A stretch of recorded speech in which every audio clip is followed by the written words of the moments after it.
BBC Sounds. Music, radio, podcasts. I want to really see something that said, take a look at what happened.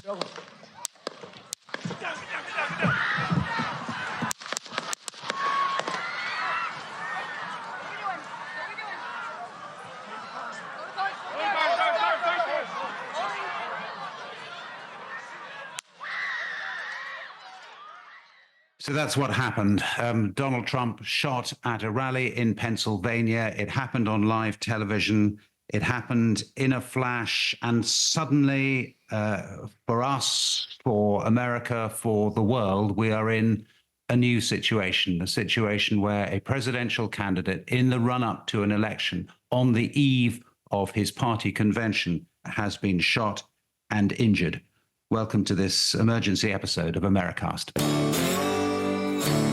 Americast from BBC News. Let me start off with two words. Made in America. I'm not running for sainthood here. I'm running for president. I did everything right and they indicted me. I can chew and walk gum at the same time. There is no indication of aliens or extraterrestrial activity. We will fight the woke in education. We will fight the woke in the businesses. We will never, ever surrender to the woke mob. Nobody should have to go to jail for smoking weed, right? Why aren't you guys tired of covering this?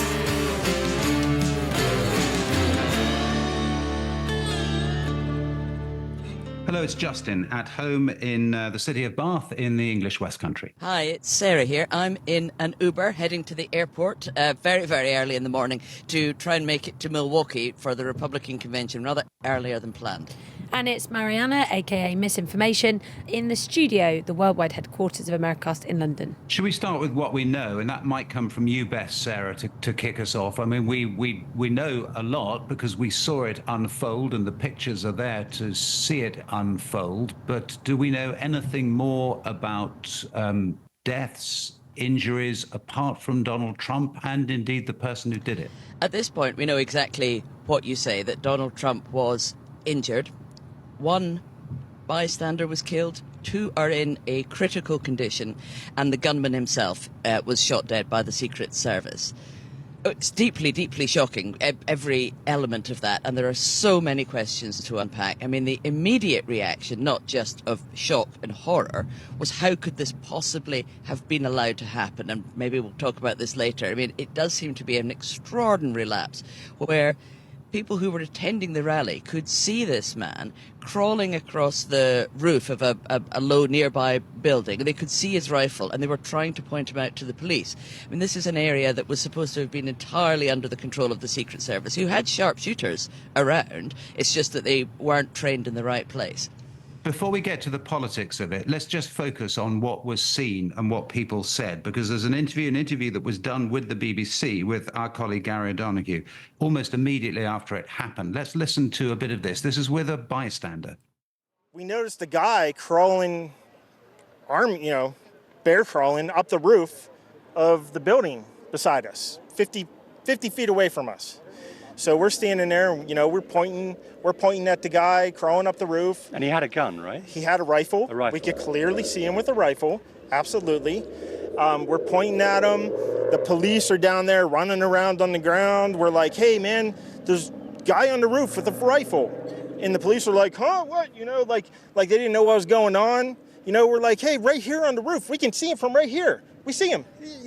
He's crawling. And next thing you know, I'm thinking to myself, why is Trump still speaking? Why have they not pulled him off the stage? I'm standing there pointing at him for, 2-3 minutes. Secret Service is looking at us from the top of the barn. I'm pointing at that roof, just standing there like this. And next thing you know, 5 shots ring out. Okay, so 2 points about that, Marianna. The first is there are going to be a whole lot of conspiracy theories, and I think you're the best person to address those. But the point also is that if things happened in the way that we've just had described to us, then that is one of the biggest breaches in proper security at a presidential level for decades.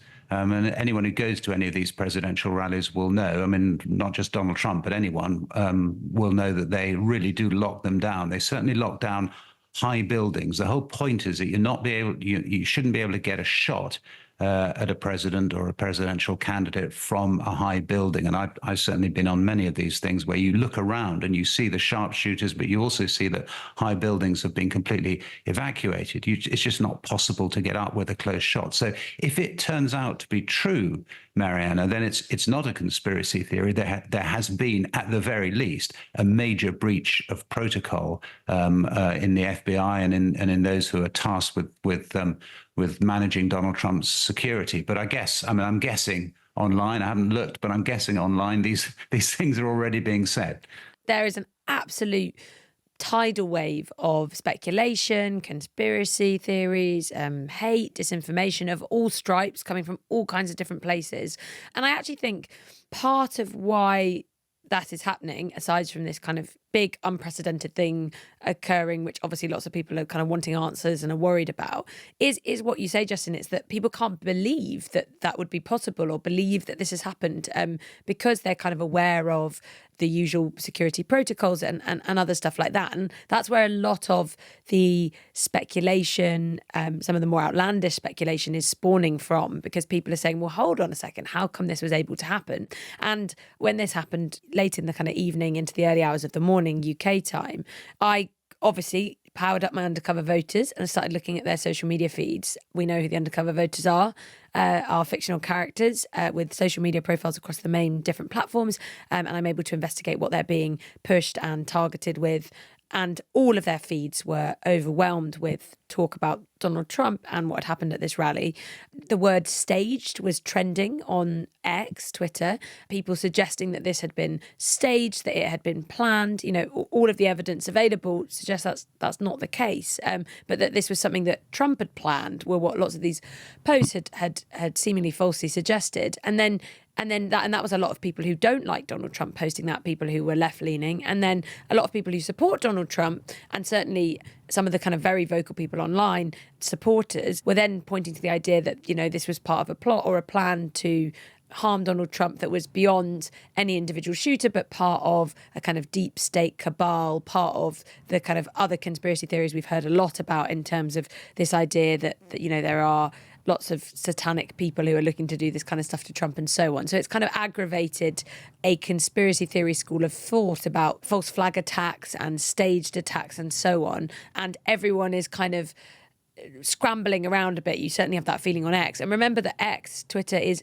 different certainly to how it was even 2 years ago, in terms of the kinds of stuff that's allowed and promoted and so on. And there's been that real frenzy. And I think my biggest number one tip to Americasters would be just to think about, interrogate the sources, interrogate the posts popping up on your feed, think about how they play into your own biases or views, and just sometimes we have to wait. Like, sometimes we just don't always have the answer to all of these questions, and we just have to wait to figure out what exactly has happened. Yeah, well, I was just going to say, Sarah, we don't have to wait, do we, to think about the politics of it, and never mind the conspiracy theories, what it actually does now to this race that is so close to coming to an end, because we are so close to November and so many things have to happen. We're on the eve, aren't we, of finding out who Donald Trump's vice presidential candidate is going to be. There is such this maelstrom of stuff, never mind the stuff about Joe Biden, going on. And suddenly this plonked down, as it were, as a fact, albeit a terrible fact, in the middle of it.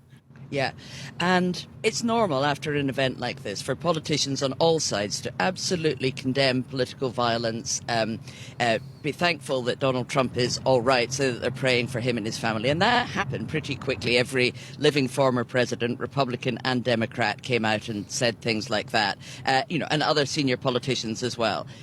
But the kind of thing that Marianna is talking about there is not just in the deep crevices of conspiracy theories. Pretty quickly, one congressman from Georgia tweeted that Joe Biden sent the orders and then said the Republican district attorney in Butler County, Pennsylvania, where it happened, should file charges against Biden for inciting an assassination.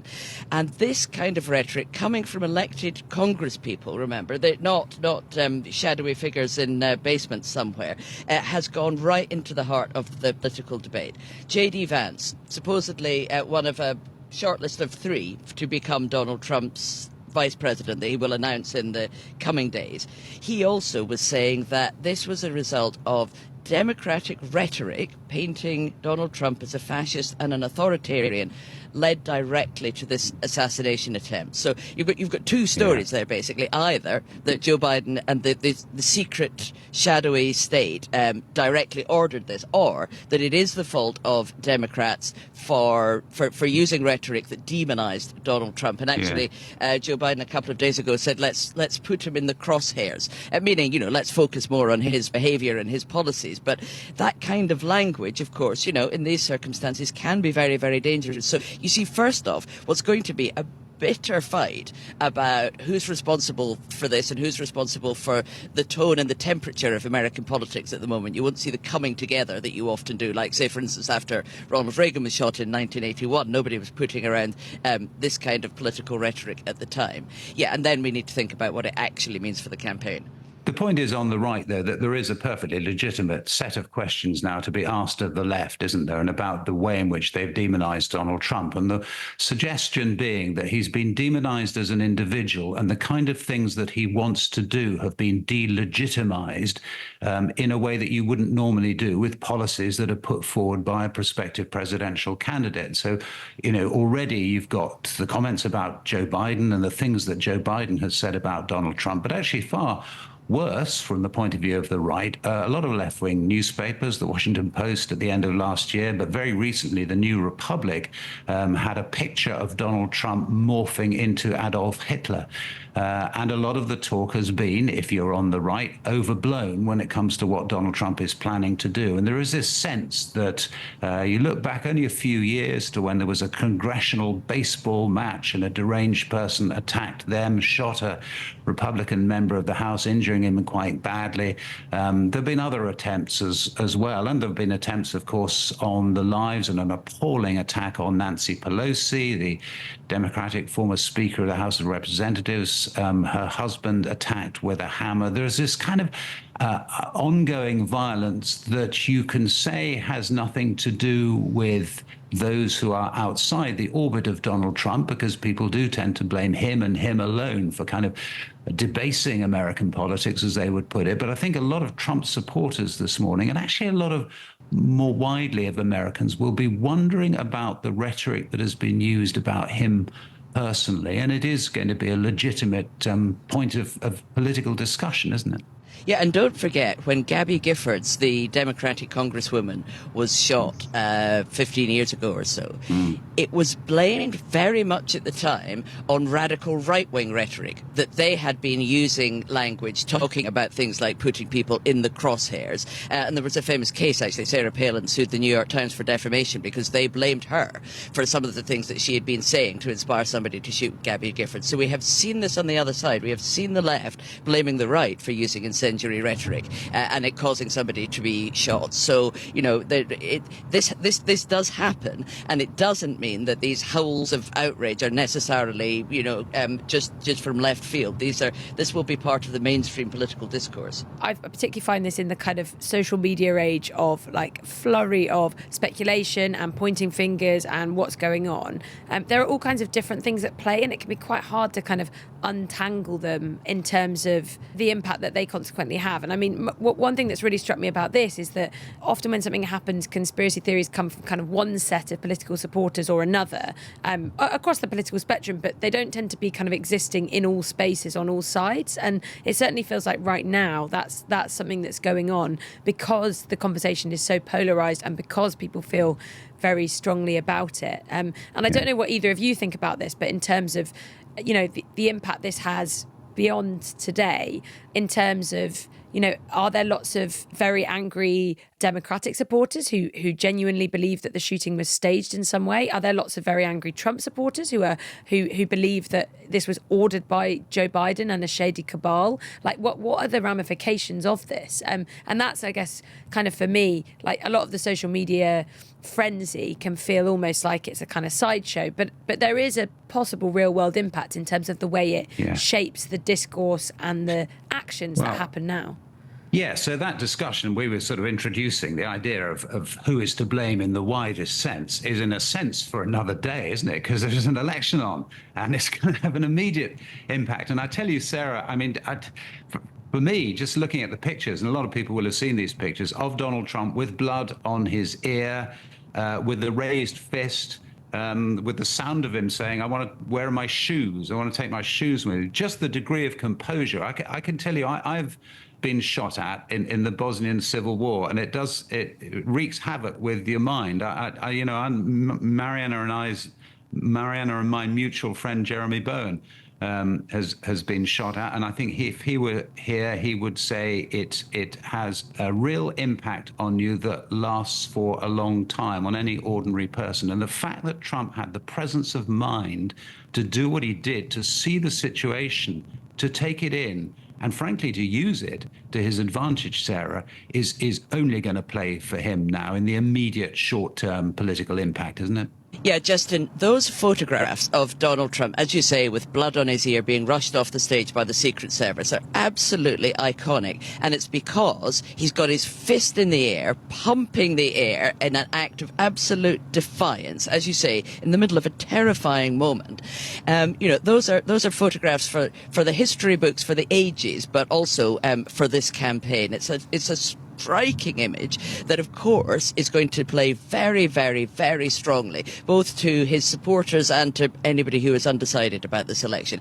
And you could see in the moment, as you said, Justin, you could hear him saying, let me get my shoes, as the Secret Service were trying to hustle him away. And then if you watch the television pictures, you can see very clearly he stops them, frees his hands so that he's able to pump in the air and shout, fight, fight, fight. He knew he had to make this moment, because if it was just him being dragged away with the Secret Service hiding his face, that would never have made the same image as we now have, which, some people, it's incredibly cynical, but, journalists and political commentators often are, an image that may just have won the election for him. In my view, absolutely, clearly, he is now not only the front runner, frankly, he was already the front runner, but is now very likely to win. I think it's worth saying, isn't it, Sarah, that American politics is so polarized at the moment that there will be plenty of people who still vote for Joe Biden, if it indeed is to be Joe Biden, just because they feel that Trump is still a threat. And that's not going to go away. It's not going to go away because of the assassination attempt. But I think any a question that sort of those who are wondering about Trump and Biden and kind of weighing up the strengths of the two men, those people are all now going to go for Trump, aren't they? And also, it's worth saying, Sarah, this happened in Pennsylvania. So absolutely crucial swing state, which I think I'm right in saying Trump was already reasonably far ahead in most polls. And you would expect now that this is the election. If all stays as it is now, and that's a very, very big if, it's a huge if, and it's an if that probably is a bit beyond the bounds of credibility. But if all were to stay as it is now, Sarah, that's it, isn't it? Well, doesn't this incident just show us that that events happen and they come at us very, very quickly, especially at an election campaign like this? Now, there was something you said there, Justin, and you said when voters will be weighing up the strengths of both of the candidates. And that, I think, is absolutely key because, of course, when people are making their choice about who they want to govern them for the next 4 years, they're looking at policies and the politics of it. But underlying this whole campaign has been a question of how do you want America to project itself? Do you want strength or are you prepared for weakness? And the kind of mechanical that Donald Trump was selling anyway, in contrast to, of course, the not only slightly diminished Joe Biden, but with all the problems that there are surrounding people's perception of him being far too old for the job. I mean, this narrative was already set in train. But if you wanted to see that kind of strength, defiance and dynamism in action, that was what Donald Trump demonstrated. And so far more than the detail of anything about what they want to do for America, if that is the image of the nation that people think that they ought to be projecting, then that will draw them towards the man who survived that assassination attempt yesterday. Final thought from me, I think, is in terms of the social media impact and the way that this frenzy could affect the political discourse. I think there's a lot of worry about the kind of anger and division it could stoke because people are feeling very concerned about this, and there are lots of kind of valid worries that people have, and a lot of that can then fuel, quite quite nasty conversations online that are both very hateful, that are really sort of, pushing particular ideas about who's to blame and why they're to blame and so on. And I think a lot of this is about kind of really, really unpicking what is legitimate political conversation and that will, as you both say, kind of become part of the campaigning likely from now until the election. And then what is the kind of outlandish conspiracy that is just totally contrary to whatever evidence does become available, and which could have which could encourage people to protest or rally, perhaps in a way that it isn't always that helpful. So I think that for Americasters looking on from here in the UK, it's kind of easy to navigate your social media feed. But for any American Americasters and for people who are there, it's a lot about kind of perhaps trying to keep a bit calm in what can feel like a not very calm online, shouty, angry world. Last year, Donald Trump's mugshot, defining political image of the year, of course, which he managed to turn to his political advantage. The pictures of him with his defiant fist in the air from the rally in Pennsylvania with the blood on his face, and the pictures of Joe Biden listening, his mouth agape, looking slightly lost during that debate when he didn't know what he was talking about, and he actually looked even worse in the moments when he was listening to Donald Trump. Think of those as the iconic images you take away from the last 12 months or so. And I think it's pretty easy to see which way the political narrative is leaning. I would say as well, actually, Sarah, on that point, that those images, as you can imagine, are absolutely everywhere on social media, totally dominating the conversation, whether people love them or don't love them. And another thing I think that's worth saying as well is that there's a lot of speculation right now about who was behind the shooting and why.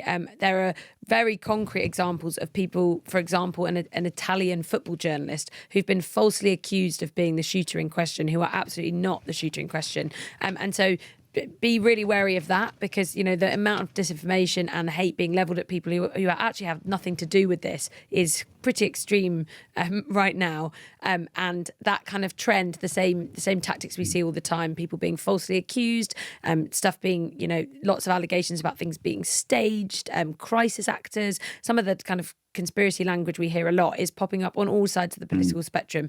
So just have your conspiracy theory bingo card at the ready so that you don't fall into any traps.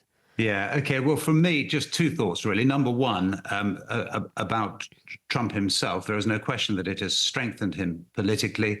And we should remember as well, someone has died.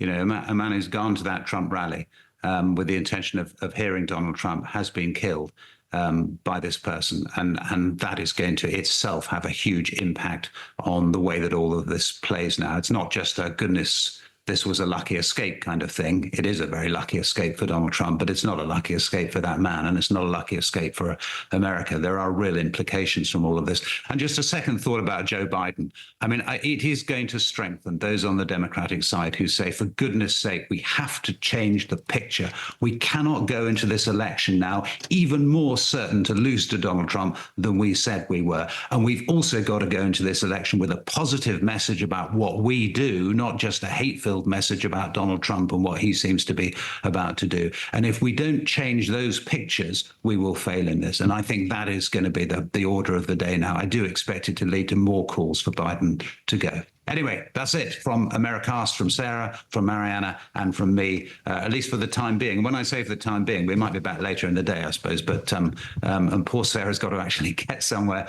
I hope your Uber drive finishes eventually.